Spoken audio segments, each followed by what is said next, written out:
Salut chers amis, c'est Pasteur Barombala avec Praxis, l'école biblique et théologique. Il est incontestablement vrai que l'Église dans son ensemble aujourd'hui, et particulièrement dans notre pays, la République démocratique du Congo, est confrontée à un défi existentiel, je dirais même, au vu des scandales, la crise de moralité, la crise de leadership, la crise doctrinale qui s'observe aujourd'hui, nous interpelle au plus haut point et on se demande quelle est la solution à ce problème.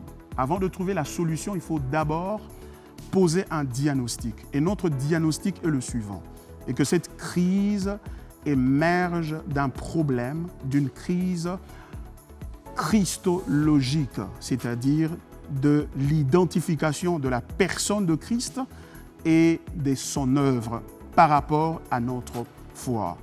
Vous vous rappelez le récit de Matthieu, chapitre 16, où Jésus a posé la question à ses disciples, « Qu'est-ce que les gens disent que je suis ?»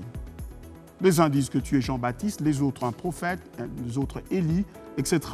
Et Jésus leur pose la question, « Et que dites-vous que je suis ?» Ils sont restés silencieux. On croirait que la réponse viendrait spontanément de gens qui trimbalaient déjà avec Jésus pendant un certain temps. Tel ne fut pas le cas. Seul Pierre a pu prendre la parole pour dire au Seigneur, « Tu es le Christ, le Fils du Dieu vivant. » Et du coup, Jésus va dire, « Ce ne sont point la chair et les sangs qui t'ont révélé ces choses-là, mais c'est mon Père qui est dans les cieux. » En d'autres termes, Jésus-Christ est en train de dire clairement que pour connaître son identité, il faut être inspiré ou influencé par une révélation claire de son Père, car sans laquelle il est impossible de le connaître. Et vous allez remarquer quelque chose, c'est que tout de suite après, lorsque Jésus a commencé à parler de sa mort et de sa résurrection, à la suite de cette déclaration de l'apôtre Pierre, le même Pierre s'est tenu contre Jésus pour lui dire, il l'a retiré de côté, pour lui dire, « Seigneur, cela ne t'arrivera pas », parce qu'il parlait de sa mort et comment il allait être persécuté, mis à mort et par les anciens à Jérusalem, et que 3 jours plus tard, Dieu le ressusciterait d'entre les morts. Et vous voyez comment les apôtres sont en train de lutter avec l'identité de Christ. Ils déclarent que lui, le Christ, mais ils s'opposent à ce que le Christ doit faire, c'est-à-dire l'œuvre de la rédemption. Pourquoi? Parce que dans sa tête, les deux ne pouvaient pas se réconcilier.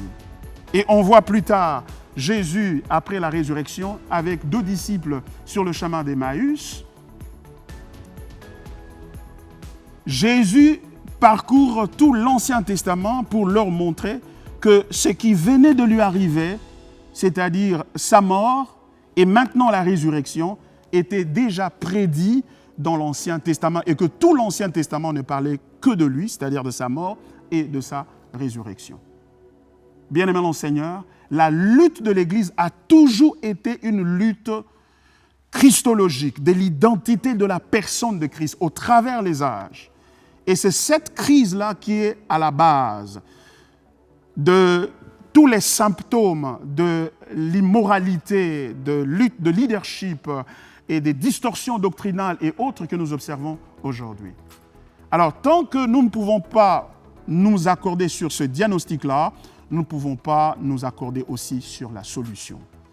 Le diagnostic, c'est que nous nous sommes distancés de la perception, de la révélation de ce que Christ est et de ce qu'il a fait, et donc de la centralité de sa personne et de son œuvre dans la vie chrétienne et dans le ministère. Nous nous sommes appuyés sur la perception des hommes, sur la personne de Christ et ce qu'il peut faire pour eux. Donc, il y a là une lutte entre la perception de Dieu, qui est la perception théologique, donc théologique veut dire de Dieu, et la perception des hommes, qui est donc une perception anthropologique ou anthropocentrique. Et ce sont ces 2 perceptions qui se battent du haut de la chair chaque dimanche, chaque lundi, chaque mardi. Et du coup, aujourd'hui, l'Église est devenue plus une église de prière qu'une église de l'étude de la parole de Dieu et donc de la personne de Christ. C'est pourquoi nous pensons que si nous voulons résoudre cette crise-là, Il n'y a pas d'autre solution que de retourner à la personne de Christ, à l'étude de la personne de Christ et de son œuvre, et à donner la place centrale que les Écritures donnent à cette personne de Christ. C'est pourquoi, bien-aimés, nous vous invitons à la formation théologique avec notre école Praxis. Cette formation qui est prévue pour durant le mois d'octobre, du 5 au 30. Et notre website est repris au bas de l'écran. Et si vous allez là-bas, et vous allez retrouver la procédure pour vous inscrire. Les frais d'inscription s'élèvent à 25 $. Et voilà tout ce que vous devez payer, en dehors des syllabus de support que vous devez avoir pour suivre votre formation. Donc, c'est une invitation que nous vous lançons, car nous voulons plus penser en termes de solution à la crise, plutôt que blâmer les gens, blâmer les hommes. Nous sommes tous coupables.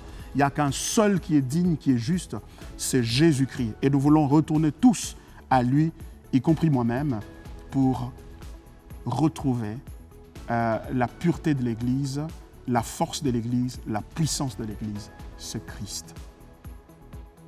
Merci, que Dieu vous bénisse. À bientôt.